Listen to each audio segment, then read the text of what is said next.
warahmatullahi wabarakatuh. Balik lagi di podcast kami. Saya ditemani oleh Dewi Martina dan saya Lu Syafiratul.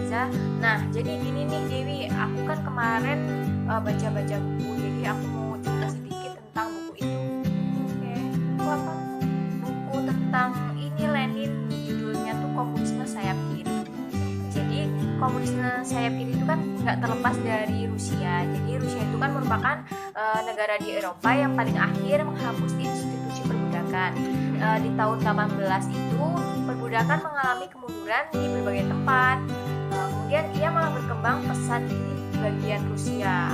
Nah, di Rusia itu mengalami revolusi yang pertama, yaitu terjadi pada tahun 1905. Kemudian revolusi itu merupakan revolusi pertama yang dikenal dengan revolusi Bolshevik Demokrat.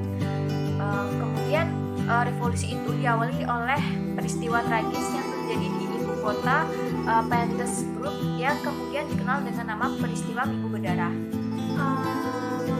Kalau misalnya revolusi kedua di Rusia itu terjadi pada tahun berapa? Nah, kalau revolusi di Rusia pada yang kedua itu terjadi pada tahun 1917, tepatnya pada bulan Februari dan Oktober.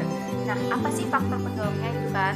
Faktor pendorongnya itu terjadi pada tahun 1917 meliputi faktor internasional, kemudian nasional, dan kondisi politik dalam negara Rusia pada saat itu.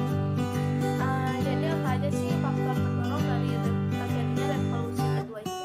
Kalau faktor internasionalnya itu terdorong terjadinya revolusi di Rusia. Yang pertama itu kekalahan Rusia dalam perang melawan Jepang dan tekanan berat dari Jerman pada perang dunia ke-1. Kemudian faktor nasionalnya yaitu terjadinya revolusi Rusia tahun 1917, yaitu kekuasaan Tsar yang absolut yang tidak terbatasi oleh organ-organ lainnya. Kemudian kebijakan-kebijakan yang ditentukan oleh Tsar itu sangat merugikan rakyat, akibatnya rakyat itu hidup menderita dan semakin terpuruk. Kemudian Tsar itu dianggap tidak dapat dipercaya untuk memimpin pemerintahan. Selain itu, faktor pendorong terjadinya revolusi Rusia tahun 17 itu kondisi politik Rusia yang kacau, kekuatan Tsar yang mengalami goncangan karena adanya aksi-aksi demonstrasi rakyat mengakibatkan kekuasaan Tsar semakin melemah dan akhirnya harus tumbang pada bulan Maret 1917. Nah, kemudian di situ juga ada Partai Bolshevik, di mana sebagai partai revolusioner dan beraliran radikal yang mempunyai sandaran ideologi dan politik yaitu Marxisme dan ajaran-ajaran Lenin. Kemudian Lenin juga memiliki slogan yaitu slogan Bolshevik, di mana perdamaian, tanah, kebebasan, dan roti, mencerminkan aspirasi rakyat pekerja Rusia dan argumentasi kaum Bolshevik semakin mengambil hati rakyat sehingga Partai Bolshevik menjadi organisasi utama dan kelas buruh dapat mendapatkan dukungan yang kuat daripada prajurit juga petani. Tokoh yang sangat berpengaruh dalam kejadian tersebut. Jadi tokoh yang sangat berperan dalam kemenangannya diraih oleh revolusi Oktober tahun 1917 itu adalah Lenin atau Vladimir Ilyich Ulyanov. Nah, Lenin itu merupakan nama samaran yang digunakan pada saat menulis artikel di Iskra. Lenin merupakan seorang politik yang paling bertanggung jawab terhadap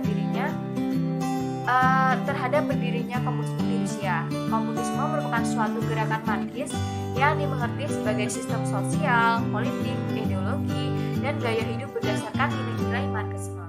Jadi, komunisme dapat dikatakan sebagai gerakan dan kekuatan politik partai-partai komunis sejak revolusi Oktober tahun 1917 di bawah pimpinan Lenin menjadi kekuasaan politis dan ideologi internasional. Nah, kemudian pada bulan Oktober, Lenin itu kembali ke Petrograd dan bersama Trotsky mempersiapkan pemberontakan bersenjata. Pada tanggal 7 November 1917, masa buruh pendukung Lenin yang dibantu oleh klasi-klasi angkutan laut dan Kronstadt mengambil alih kekuasaan di Petrograd. Di bawah Lenin dibentuk Dewan Komisaris Rakyat sebagai pemerintah baru. Lalu gimana sih kepemimpinan Lenin? Jadi sepak terjang Lenin dalam mewujudkan cita-citanya itu tampak terlihat jelas dalam revolusi di Rusia pada tahun 1917. Lenin merupakan seorang revolusioner yang tidak pernah putus asa dalam usahanya merealisasikan tujuan dan cita-citanya. Kemudian Lenin juga merupakan penganut ajaran Karl Marx dan menerjemahkannya dalam bentuk tindakan politik praktis dan nyata. Kemudian sejak tahun 1917 telah terjadi ekspansi kekuatan komunis ke seluruh dunia. Nah, kemudian kini sekitar sepertiga penduduk dunia menganut paham komunis. Hanya berkat tekad dan tangan besi Lenin, kaum Bolshevik berhasil memantapkan kekuasaannya di Rusia.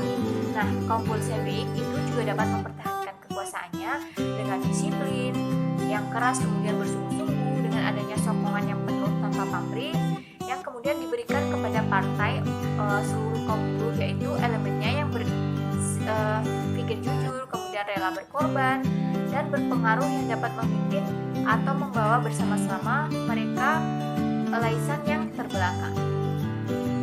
Oh, jadi begitu nilai yang kamu baca kemarin. Jadi kita bisa memperoleh nilai karakter yang rela berkorban, terus berpikir jujur dan